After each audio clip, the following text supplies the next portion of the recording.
Problemado ang isang guro sa Camarines Norte matapos madamay sa hindi nabayarang 300,000 pisong utang ng isang kapwa guro.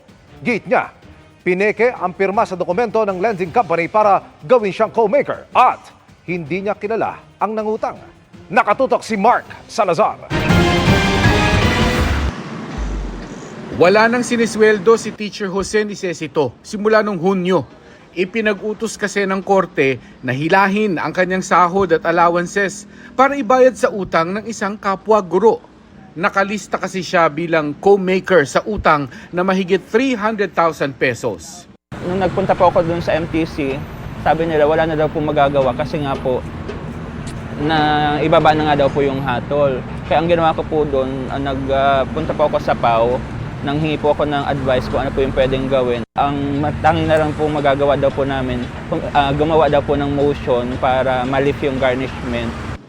Pinapalagan niya ang desisyon ng korte dahil hindi raw niya pirma ang nasa dokumento ng lending company, ni hindi niya nga raw kilala ang nangutang na guro. Taga Makati ang nangutang, siya na may taga Camarines Norte. Matagal at magastos ang proseso para patunayan ni Teacher Jose na inosente siya. Kaya nga po medyo natatagalan talaga ang pag-process ko kasi kung kailan lang po ako merong mapagkukunan na para makaluwas po dito, doon lang po ako nakakaasikaso. Kasi ang mga pamangkin ko rin naman, na sila po yung talagang kadalasan nagbibigay sa akin pamasahe. Ang pamangkin ko rin naman kasi, kumbaga, simula lang din ng pagtatrabaho, kaya kumbaga hindi pa rin po sila ganun ka-stable. Sabi nga ni Jose, nagbabayad siya ng utang ng iba, gayong siya mismo ay baon din sa sariling utang.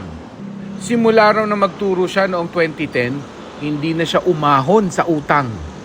Kakain ko lang ng July, namatay po ang tatay ko ng November 2010. Doon po nag-start. Nagkasakit din po ako, tapos nung nanganak po yung misis ko ay cesarean din po. Kaya malaki rin po yung naging gastos po doon. Tapos ayun na po yung start na halos kapag kailangan ma-renew kahit hindi pa tapos yung loan, na-renew po. Kaya po kumbaga parang hanggang ngayon, hindi po rin po natatapos yung loan ko.